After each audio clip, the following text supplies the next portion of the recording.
할렐루야. 오늘은 거룩한 주일입니다. 주님 앞에 온 마음과 뜻과 정성을 모두어서 예배를 드리고 주님이 주시는 말씀과 축복이 여러분 가운데 가득하기를 축복합니다. 특별히 오늘 또 묵상의 말씀을 통해서 나에게 말씀하시는 하나님의 말씀을 듣는 은혜로운 시간이 되기를 축원합니다. 코로나19라고 하는 그 전염병의 인류 재앙이 서서히 풀려가고 있습니다. 교회들도 이 때문에 많은 어려움을 겪었습니다만은 하나님의 은혜로 회복되어 가고 있는 것은 퍽 다행스러운 일이라고 생각을 합니다. 그러나 안타까운 것은 또 예배의 자리로 돌아와야 할 성도들의 일부는 아직도 돌아오지 않고 있다는 사실입니다.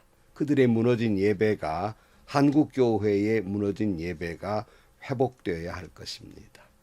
이를 위해서 먼저 우리들이 하나님의 말씀을 듣고 울며 통곡하며 기도해야 하겠습니다.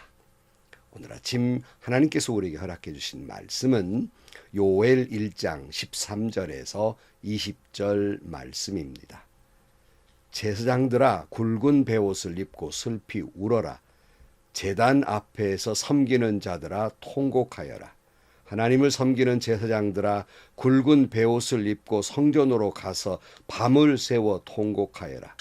너희가 날마다 아침 저녁으로 하나님의 성전에 바칠 곡식 제물과 부어드릴 제물이 떨어졌다. 거룩한 금식을 선포하고 성회를 열어라. 장로들과 유다 땅에 사는 모든 백성을 불러 주 너희 하나님의 성전에 모으고 주님께 부르짖어라. 슬프다 그날이여 주님께서 심판하실 날이 다가왔다. 전능하신 분께서 보내신 바로 그 파멸의 날이 다가왔다. 곡식이라고는 구경조차 할 수 없다. 우리 하나님의 성전에는 기쁨도 즐거움도 없다.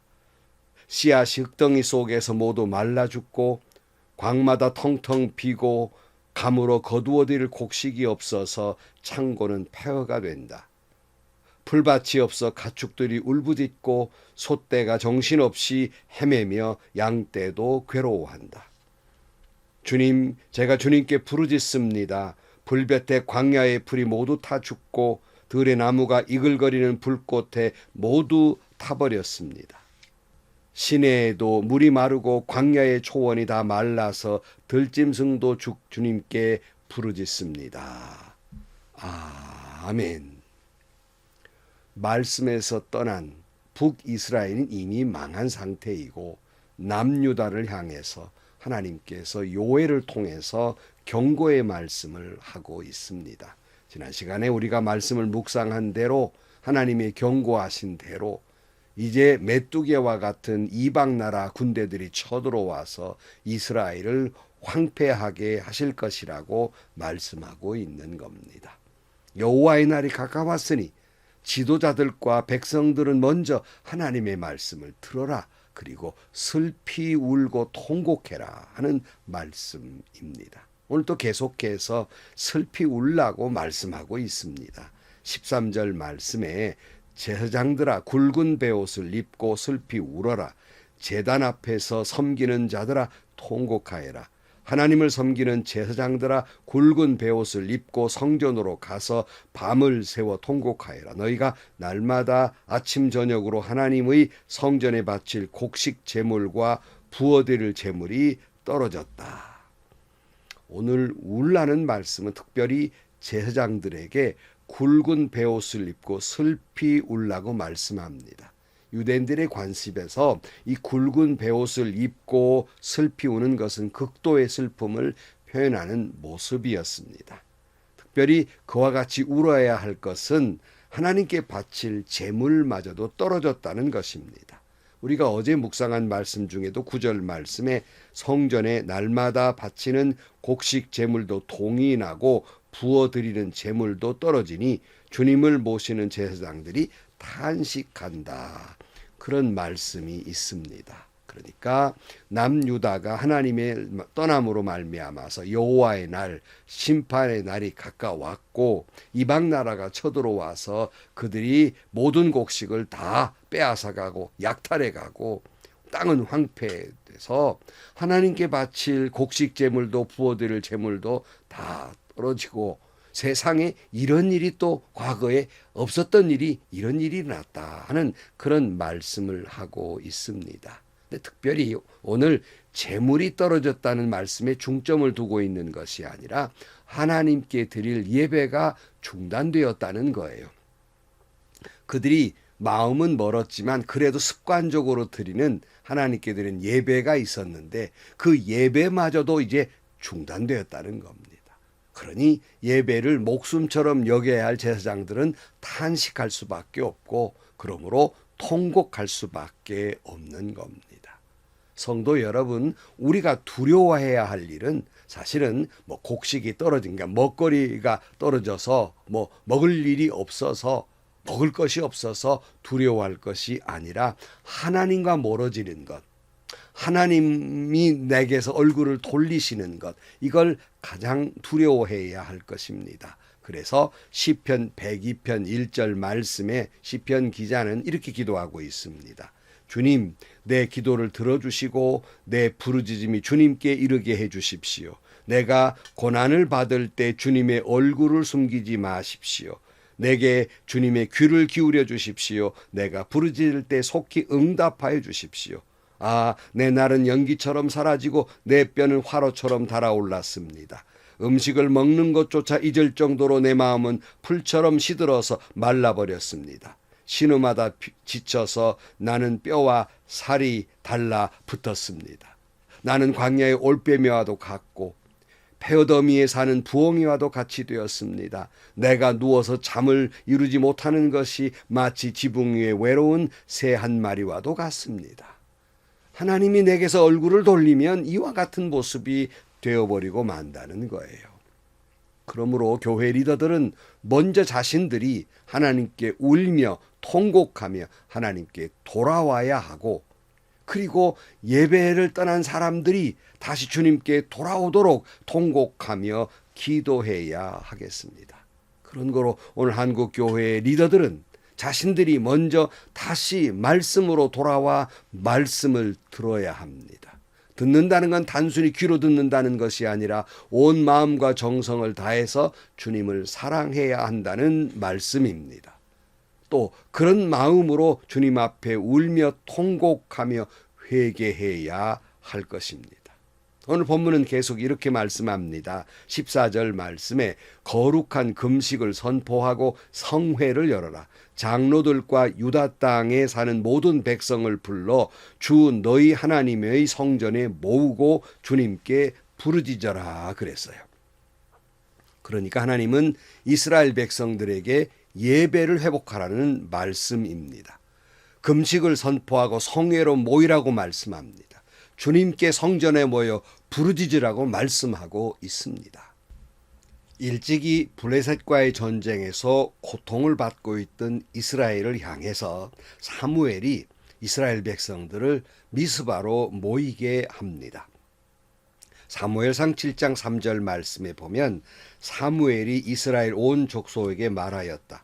여러분이 온전한 마음으로 주님께 돌아오려거든 이방신들과 아스타롯 여신상들을 없애버리고 주님께만 마음을 두고 그분만 섬기십시오. 그러면 주님께서 여러분을 블레셋 사람의 손에서 건져주실 것입니다. 이 말을 듣고 이스라엘 자손이 바알과 아스타롯 신상들을 없애버리고 주님만 섬겼다. 그때에 사무엘이 이스라엘 사람들을 모두 미스바로 모이게 하였다.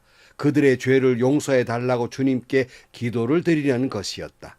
그들은 미스바에 모여서 물을 길어다가 그것을 제물로 삼아 주님 앞에 쏟아 붓고 그날 종일 금식하였다. 그리고 거기서 우리가 주님을 거역하여 죄를 지었습니다 하고 고백하였다. 미스바는 사무엘이 이스라엘 자손 사이에 다툼을 중대하던 곳이었다 그랬어요. 미스바에 대해 성회를 열었지요. 오늘 한국 교회도 이 무너진 예배가 회복되어야 할 것입니다. 팬데믹으로 인해서 집에서 예배드리던 성도들이 교회에 나가 예배를 드리는 것이 불편하게 느껴지기 시작했습니다. 적당히 옷을 입고 영상으로 예배를 드리고 유튜브로 예배를 드리니까 그냥 적당하게 아주 편리하게 되었다는 말씀입니다. 그러다 보니까 많은 사람들이 교회에 나와 예배 드리는 그 예배가 무너져 버리고 말았다는 사실입니다. 목사님 여러분, 장로님 여러분, 한국교회 리더된 여러분, 그래서 그런 중에도 완전한 것은 아니지만 제법 교회마다 교회에 모여 예배를 드리는 교인들의 수가 어느 정도 회복됐고 또 헌금들을 또 그런 대로 회복되다 보니까 별 문제 없이 잘 되어가고 있다고 평안하다 할 것입니까? 한국교회가 영적으로 무너져가고 있습니다. 예배를 잃어버린 사람들이 교회에 돌아오지 않고 있습니다. 주님 앞에 나와 예배드려야 할 성도들이 이렇게 예배가 무너진 상태로 그대로 놔둘 것입니까? 먼저 제사장들과 장로들이 울며 통곡하며 회개해야 하겠습니다. 예레미야 14장 13절 말씀에 이런 말씀이 있어요. 그래서 내가 아뢰었다. 그렇지만 주 하나님, 저 예언자들이 이 백성에게 주님의 말씀이라고 하면서 전쟁이 일어나지 않는다, 기근이 오지 않는다, 오히려 주님께서 이곳에서 너희에게 확실한 평화를 주신다 합니다. 아니 지금 곧 무너질 판인데 거짓 예언자들이 평안하다 결코 그런 일은 일어나지 않을 거다, 하나님이 평안을 주실 거다, 이렇게 거짓말한다는 거예요.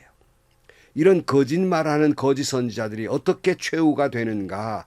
예레미야 28장 15절 말씀에 예언자 예레미야는 예언자 하나냐에게 말하였다. 하나냐는 똑똑히 들으시오.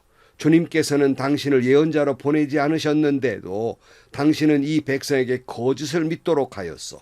그러므로 주님께서 이렇게 말씀하셨소. 내가 너를 이 지면에서 영영 없애버릴 것이니 금년에 내가 죽을 것이다. 내가 나 주를 거역하는 말을 하였기 때문이다. 예언자 하나냐가 바로 그해 7째 달에 죽었다. 거짓말하고 거짓으로 평안을 외치는 하나냐는 죽게 됩니다. 그러므로 오늘 우리에게 거짓 평안을 전하는 사람이 있다면, 거짓 선지자가 있다면 하나님은 엄히 경고하고 있습니다. 그러니 먼저 우리는, 한국 교회는, 리더들은 울며 통곡하며 회개해야 하겠습니다. 오늘 15절 말씀에 슬프다 그날이여 주님께서 심판하실 날이 다가왔다. 전능하신 분께서 보내신 바로 그 파멸의 날이 다가왔다. 곡식이라고는 구경조차 할 수 없다. 우리 하나님의 성전에는 기쁨도 즐거움도 없다. 씨앗이 흙덩이 속에서 모두 말라 죽고 광마다 텅텅 비고 감으로 거두어들일 곡식이 없어서 창고는 폐허가 된다. 풀밭이 없어 가축들이 울부짖고 소떼가 정신없이 헤매며 양떼도 괴로워한다. 주님, 제가 주님께 부르짖습니다. 불볕에 광야의 풀이 모두 타 죽고 들의 나무가 이글거리는 불꽃에 모두 타버렸습니다. 시내에도 물이 마르고 광야의 초원이 다 말라서 들짐승도 주님께 부르짖습니다. 처절하게 무너져버린 모습을 그리고 있습니다. 여호와의 날이 임하면 진실도 거짓도 드러나게 될 것입니다. 오늘 우리는 어떤 면에서 영적 위기를 당하고 있습니다.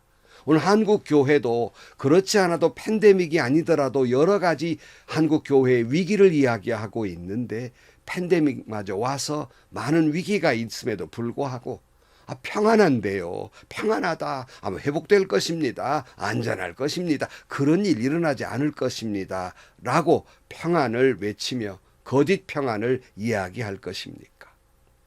오늘 우리는 다시 한번 금식하며 성전에 모여 울며 통곡하며 회개하며 기도해야 하겠습니다. 우리가 먼저 말씀으로 돌아가 우리의 예배가 먼저 회복되어야 하겠습니다.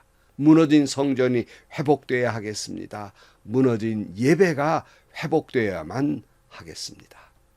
기도하시겠습니다. 하나님 아버지, 남유다가 주님을 떠남으로 말미암아 이스라엘은 황폐하게 되고 그들에게 주님께 드릴 예배마저도 끊겨버리고 말았습니다. 하나님께서 그들에게 경고하고 밤새 울라고 말씀하셨으니 오늘 먼저 한국교회 리더들이 밤새 울며 기도하게 하시고 회개하게 하시고 먼저 자신들이 말씀으로 돌아와 말씀에 바로 서게 하여 주옵소서.